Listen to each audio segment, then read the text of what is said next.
Mark was a homeless man in his 40s. The only thing he remembers was waking up in a hospital about 5 years earlier. He didn't even know his name, but the people at the hospital called him Mark, so he went by it. In the hospital, he was told he was found barely alive on the side of the road. It seemed he was flung out of a car that ended up crashing and burning at the bottom of a cliff, and every other person in the vehicle died but him.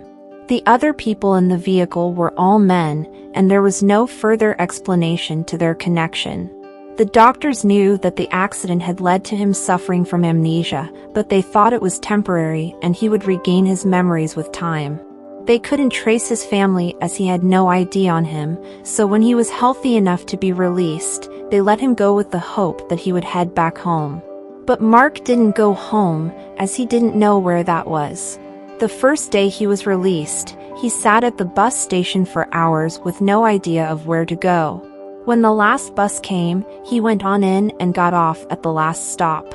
That was where he met Josh, who found him roaming the streets. Josh had asked him if he needed a place to sleep, and when Mark responded that he did, he took him to a hub of homeless people not far from the bus station. Mark was surprised to see several tents in one place and was glad at how welcoming the people were. He was asked questions, but he didn't have answers to them, but that didn't stop them from giving him a place to sleep. As time went by, he became accustomed to the ways of the living like a homeless person. Josh showed him how to get the basic needs he required, and he was content with how his life went.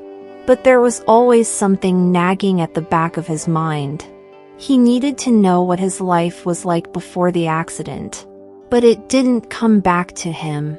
There was one thing Mark remembered. It was a song. He didn't remember where he heard it, but it always brought him comfort whenever he sang it. He had sung the song every night since he got to the homeless hub, and soon he was known as Mark the Singer. On nights when they needed to be entertained, they called him to sing, but he sang only that song and they soon grew tired of hearing it. One day, Mark and Josh were scavenging for food, and they stumbled upon a place where loud music was being played. Mark stopped to listen, and soon he was singing along. The lyrics came from his memory, and he was excited to remember something from his past. So every day after that, he went to the same place to listen to music. He hardly ever knew the lyrics, but he started knowing several songs and started entertaining people at the shelter with them. One day, a friend suggested that he could start singing to make a buck. Everyone agreed, and that was how he started charging $1 per request. For some reason, he knew he could play the guitar and he saved up to get one. Mark, the singer, became quite popular. He always sat on sidewalks with a cardboard on his neck that read, "Make your song request and I'll grant your wishes for $1." It seemed like Mark was comfortable with his new life, but there was still that question about his past. Just on the other side of the country, a couple was planning their wedding. Brian and Maggie had gone above and beyond to ensure their wedding was perfect. They had delayed the wedding ceremony for years to have their fairy tale wedding. They got designer outfits and even planned a destination wedding as it was all part of their dream. But as the wedding day came closer, Maggie started feeling sad. As a girl, she had dreamed of her dad walking her down the aisle, but her dad was not around, so she couldn't spend a significant moment with him. Her brother tried to cheer her up by offering to take on their dad's role, but it wasn't just the same. Just 2 days before the wedding, they flew to the destination of their wedding to set everything up.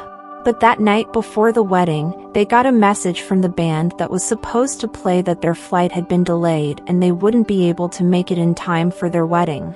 Maggie couldn't believe it. Her perfect wedding would be ruined if they didn't get someone to sing. Her friends suggested getting a DJ, but none was available.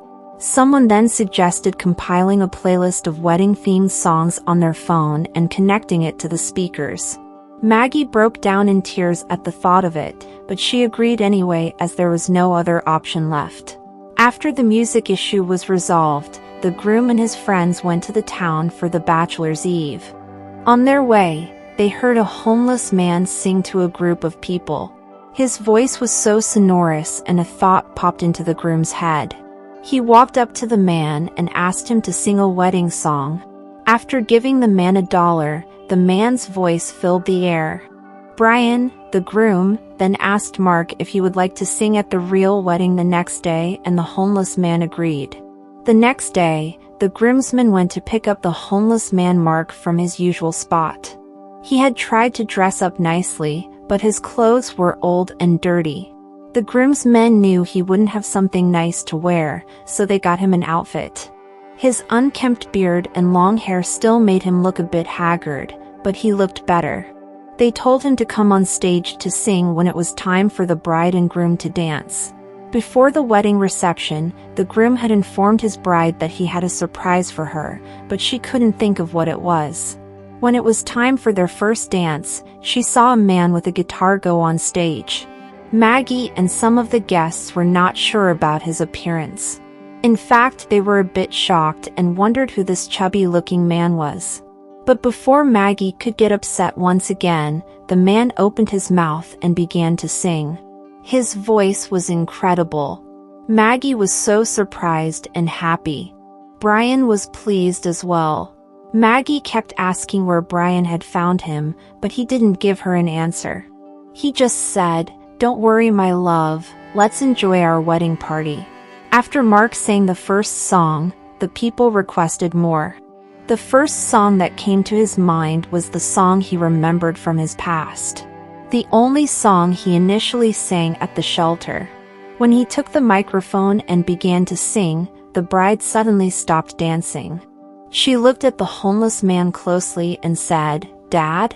She had asked because her dad had composed the song for her. They had both sung it a lot when she was younger. Everyone in the wedding hall was confused, but she moved closer and a glint of recognition showed in her eyes. She rushed to hug him and burst into tears. Her mother and brother also walked up to the stage to confirm what she had said. When they found out it was true, they also hugged him. Mark was confused, but as they hugged him, he began seeing pictures of their faces in his memory, especially that of his wife. Brian didn't know what to make of the situation, but when Maggie ran over to hug him, he knew he had made the best decision by inviting the homeless man to sing at their wedding. Mark, whose real name was Jake, had been in a band. The band did fairly well and got invited to perform shows. The year he went missing, the band had been invited to put on their biggest show, an event that was happening in a different state. He and his bandmates had been so excited to go, but to cut costs, they decided to go by car. On their way to the show, the car crash happened and everyone thought they had all died. Mark couldn't believe he still had a family. It took him some time for him to recover all of his memory, but as he spent more time with his family, the memories trickled in bits and drops. Keeping his new name, Mark also kept his friends at the shelter. He visited them often to show his appreciation with gifts and food. Mark also continued to do what he does best and performed at several events whilst also creating new memories with his daughter and the rest of his family. What do you think of Mark's story? Thank you for watching this video. And if you enjoyed this story, don't forget to like and subscribe for more.